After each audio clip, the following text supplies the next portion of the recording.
Many of us have had that experience where you're in a situation and you're feeling anxious and you just wish that there was some kind of technique that you can use or something you could do that would calm you down in that moment. In this video, I would like to share with you 7 instantly calming CBT techniques. Now, most of these are techniques that you can predominantly do in the moment when you're experiencing anxiety or perhaps panicking, having a panic attack, or experiencing a phobia or PTSD. And other techniques are things that you can do beforehand to make it so that you end up instantly responding without the anxiety when you get to situations that would have caused anxiety in the past.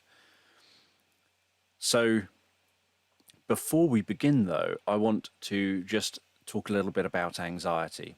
Now, anxiety is a survival response. It's not an illness. It's a part of who you are. You have your fight, flight, freeze response, and anxiety is the flight part. And so you don't want to think of anxiety really as being something that is a negative part of you or a problem with you for having anxiety. Because it isn't. Anxiety is a natural thing. It's got its place. There are good times when you really want to experience anxiety because it will save your life. But there are other times, especially in the modern world, where we experience anxiety and yet there isn't really a threat as such. It's just perhaps a perceived threat or a threat based on our life experiences in some way. So it may sometimes feel like your mind is against you, but it's actually just your nervous system trying to protect you. The anxiety response can work by emotional pattern matching to stimuli or from the stories that you tell yourself about the world. So by emotional responses and pattern matching, what I mean is that the way the brain works is different to how CBT traditionally shares about it. So a lot of CBT is based on this idea that your thoughts happen and those thoughts trigger emotions. That's generally, so there is some nuance to this, but that's generally not the way that things work. So within neuroscience, when you do brain scans, you see that signals come in through our sensory system. So you see something or you hear something, for example, that then triggers a sort of pattern through the brain of brain activity as different neurons fire.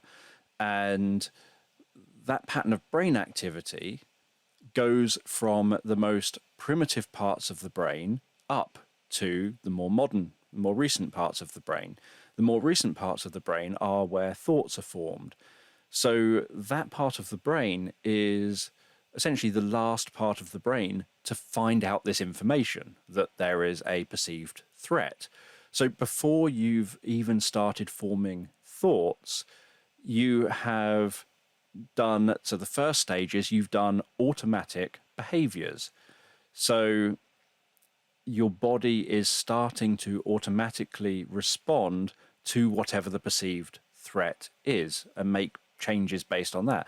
Those changes include changes to the chemical makeup within your body that lead to emotions. So the process for emotions starts before thoughts start, and then the thoughts start. So, as an example, you perceive a threat, say you've got a fear of spiders, you think you see a spider, so your senses do, so not to do with cognition at this stage. Your senses, your eyes, perceive what your body ends up thinking. Your brain pattern matches, thinking that thing looks like a spider. So because it looks like a spider, so it may or may not be at this stage, because it looks like a spider, your body very, very, very quickly will start recoiling away from this thing before any conscious awareness of this thing even exists. Your body starts recoiling away.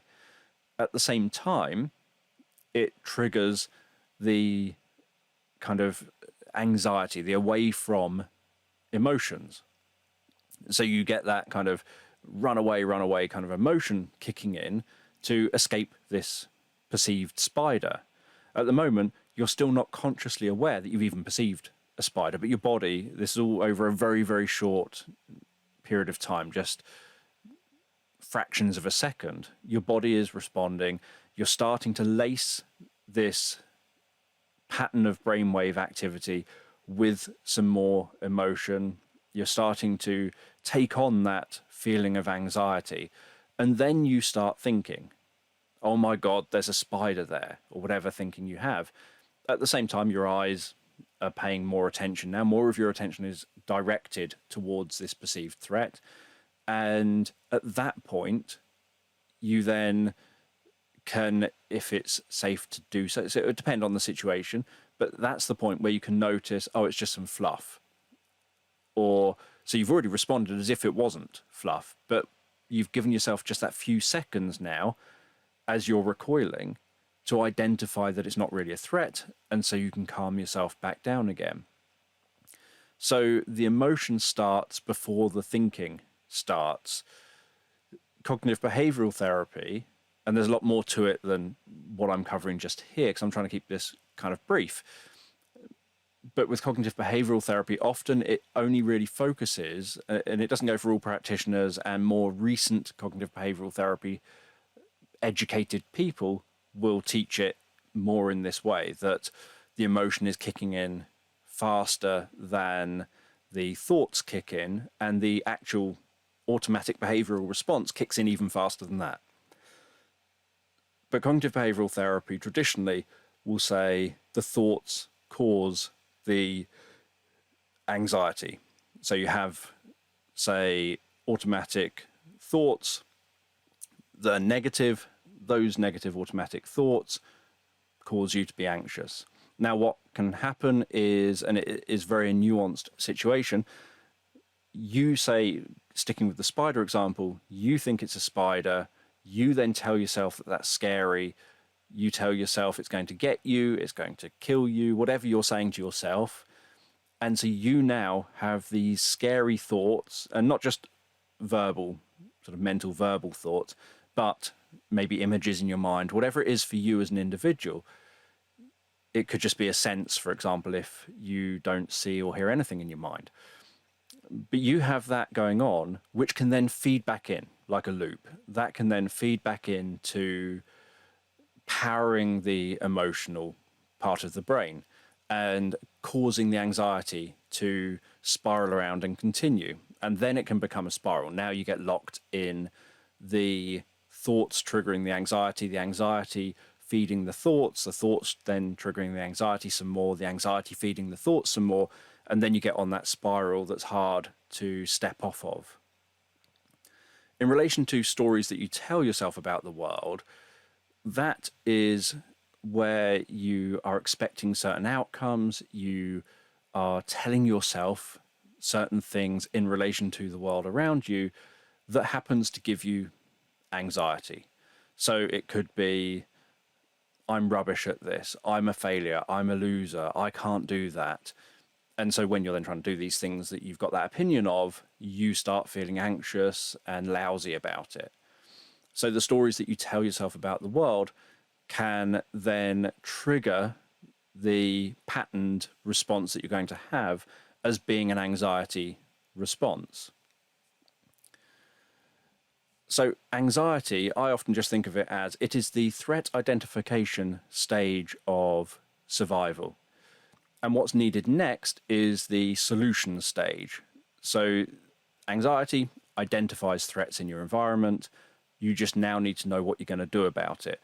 So the kind of automatic response is you've identified a threat, the anxiety has kicked in, and you normally have a few options. You either direct that anxiety at escaping the threat, you end up experiencing anger because you can't escape the threat, or you can't fight the threat and you can't escape the threat, and so you end up freezing. And from a survival perspective, going back tens of thousands of years, freezing, just collapsing to the ground. Generally, something that's trying to hunt you and attack you will not necessarily try and devour you in that moment. So it's a very good survival mechanism. You collapse to the ground and it may grab hold of you and drag you to it wherever it's planning on eating you in the future, but somewhere where other animals won't get you as well. So that can work, not with all predators, but there's a lot of predators where that is a very good survival strategy. So we're going to cover 7 different techniques you can do. So you've got accept the anxiety, notice how the feelings change and expect the best. So what I mean by this is that because anxiety is an automatic response to the environment, essentially, in most cases, if you don't accept the anxiety and you try and fight that anxiety, you're kind of onto a losing battle straight away. It's very hard to just fight something that's already started. This is why it can be very hard in the moment to challenge your thinking, for example, which is one of the later strategies. Because in that moment where you think, yeah, I'm feeling really anxious, I'm not thinking clearly because of this high state of anxiety, and so now while I'm in this high state of anxiety and I'm not thinking very clearly, let's just take a moment to challenge whether I should be anxious now or not. Challenge how I'm feeling about, how I'm thinking about this situation, whether the anxiety is based on something real or not real, etc. It's very hard to do all of that. So the first thing to do is to accept the anxiety. You've become anxious, you're experiencing anxiety, it's already happened. The horse has essentially bolted, so it's already happened. All you can do now is kind of try and direct it and navigate through it until it calms down naturally. So that's where it gets to the notice how the feelings change and expect the best. So expect that it will always calm down. You're never going to be permanently anxious. It could last a little while. It could be over quite quick. It could be that something unexpected happens, which directs all your attention to it very rapidly. And like you see a loved one fall over or something, and now you stop feeling anxious because you're too busy focusing on the loved one. But generally, you know that the anxiety is going to end, and so you can expect the best. You can expect this is going to pass. It may not feel like it's going to pass right now, but I know this is going to pass. Noticing how the feelings change is that nothing is static. No feelings in you are static. The anxiety will come in waves, will fluctuate. You can notice how it physiologically feels from moment to moment and pay attention to that. And it may sound a bit counterintuitive. You may think, I don't want to pay attention to the anxiety. But you're not paying attention to the anxiety as a state.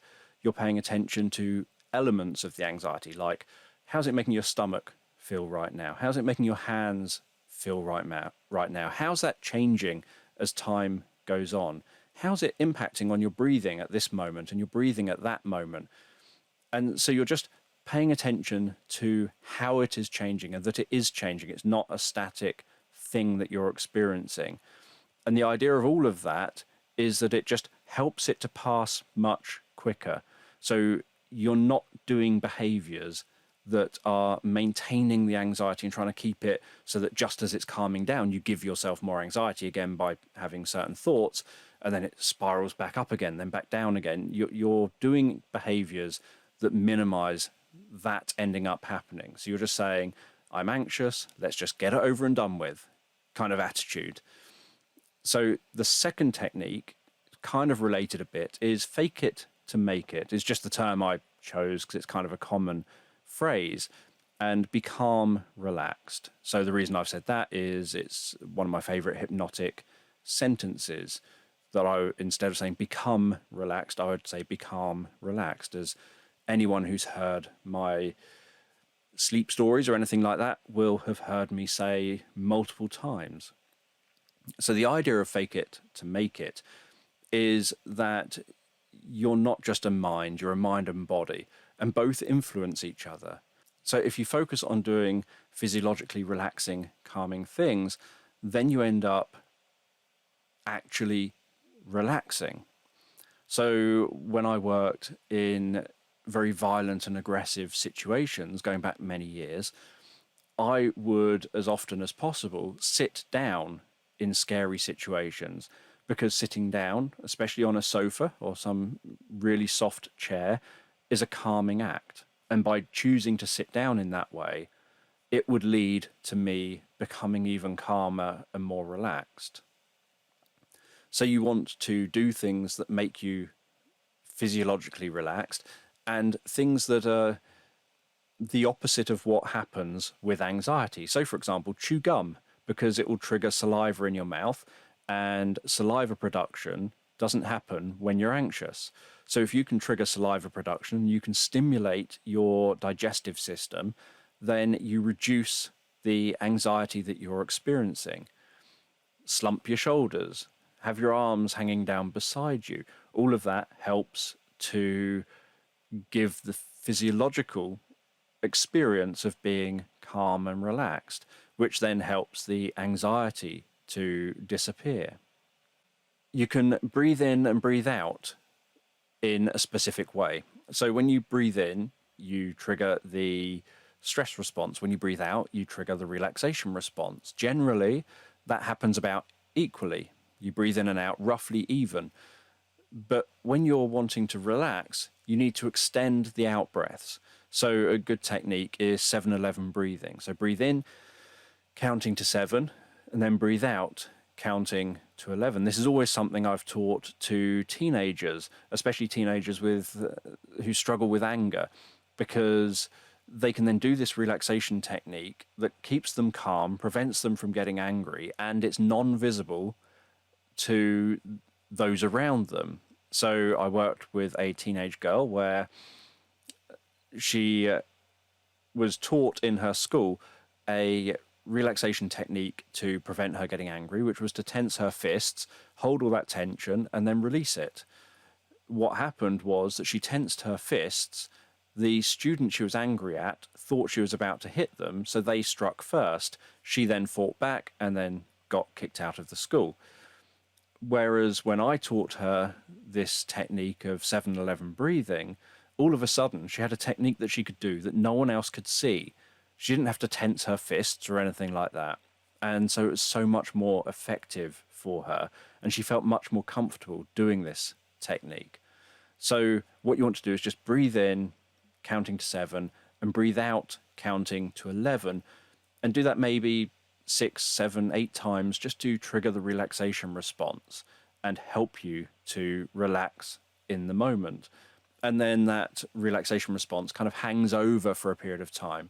So you then remain relaxed for much longer. And these techniques aren't exclusive. If you do multiple techniques on top of each other, so for example, if you sit down, behave calmly, and do the breathing, and are accepting the anxiety and expecting things to work out, all of this together is going to be significantly more powerful and effective than even just doing any one of these in isolation. Another technique is known as the 5-4-3-2-1 method.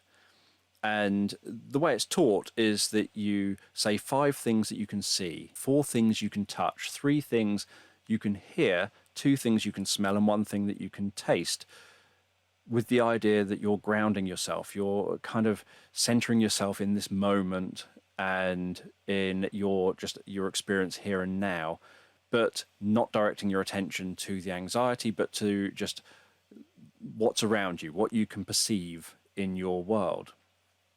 I really struggle with being able to think of anything for smell and taste. Generally, I can do what I can see, what I can feel, and what I can hear. So a method that I use, which is very similar to this, is to time it in time with your out breaths. So you would encourage yourself to talk to yourself slowly. So you can do this out loud, or you can do this in your head. You encourage yourself to do this nice and slowly. Have your eyes open. You can then do 5 things you can see, 5 things you can feel, 5 things you can hear, and then close your eyes, and then imagine a pleasant place in your mind and do 4 things you can see in your mind's eye, 4 things you can feel with your eyes closed, and 4 things you can hear. And then you can open your eyes and do 3 things you can see, 3 things you can feel, 3 things you can hear.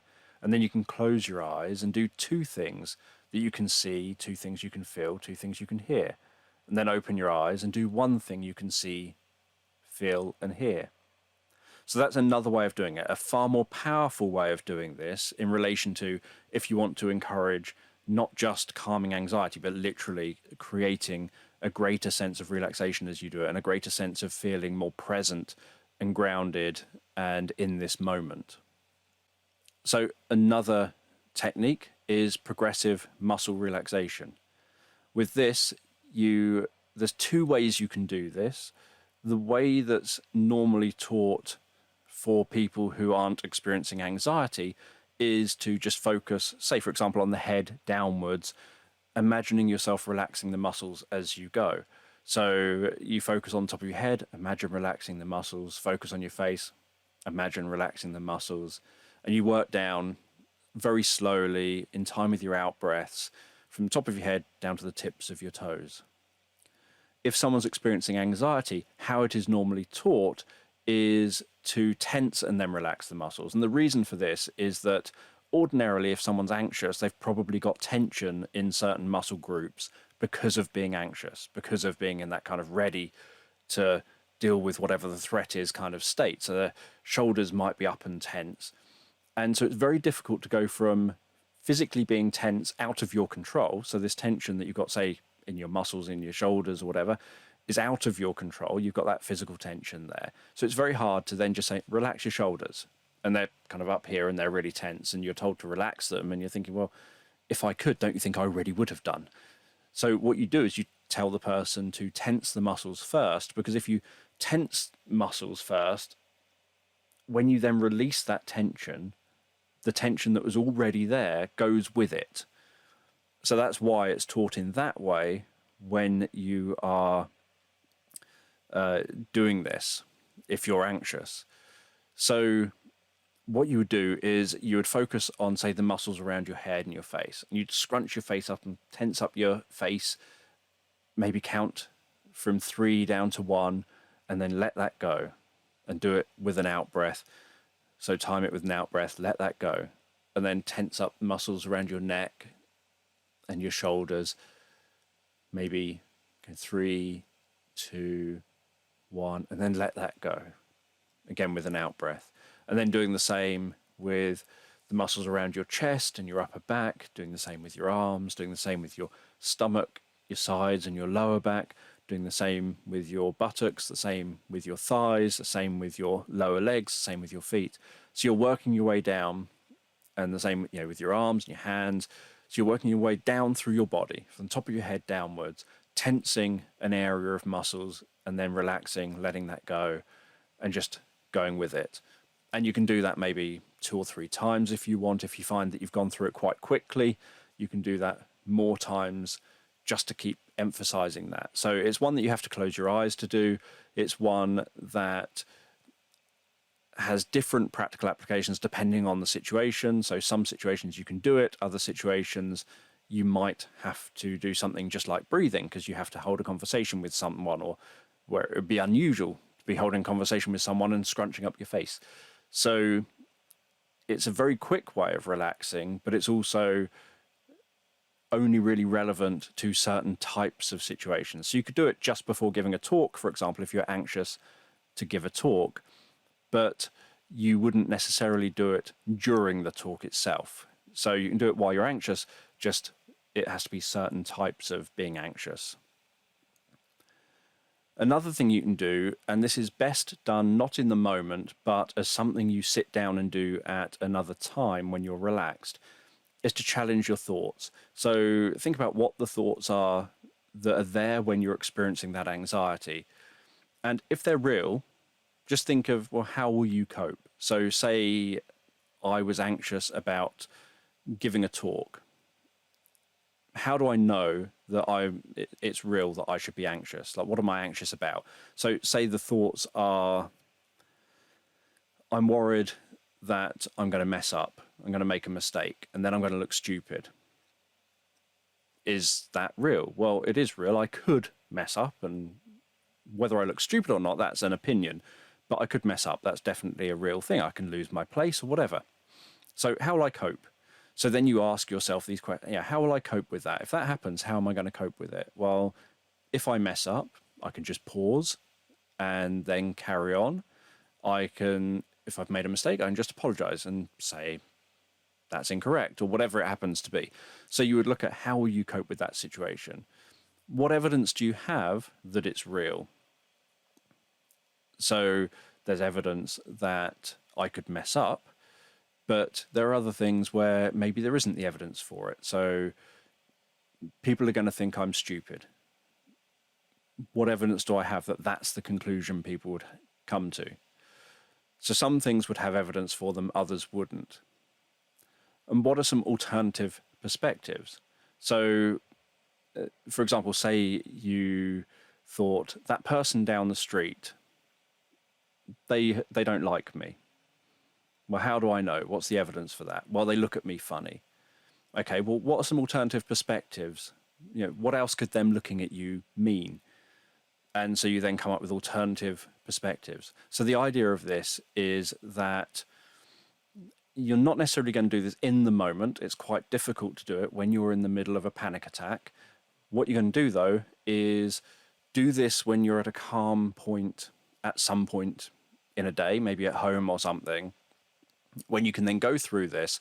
And what you're doing by doing this is setting it up so that, for example, when that person looks at you in the future, you now have 4, 5, 6, 7, 8, however many different perspectives on what that look could mean, with they don't like me only being one of those options.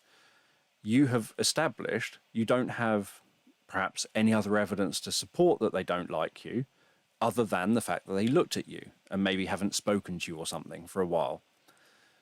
How will you cope? You've identified that there's these alternative perspectives, there's a lack of evidence, so maybe how you cope is you go and talk to the person, you ask if they're okay, and you just engage in a conversation in whatever way you've come to the conclusion would be best. So when you get to the real situation in the future, you're more likely to carry out all these alternative ways of being rather than the anxiety and being worked up that you were experiencing before. And the final one is mental rehearsal with intentions. And what I mean by that, the brain doesn't really know the difference between, or it responds very similar to vividly imagined. So that doesn't have to be vividly imagined as in vividly seen in the mind's eye. It's kind of vividly experienced in your mind in some way. So you could have a vivid sense of the experience, for example. So I don't see pictures in my mind, for example, but I can still have a sense of an experience.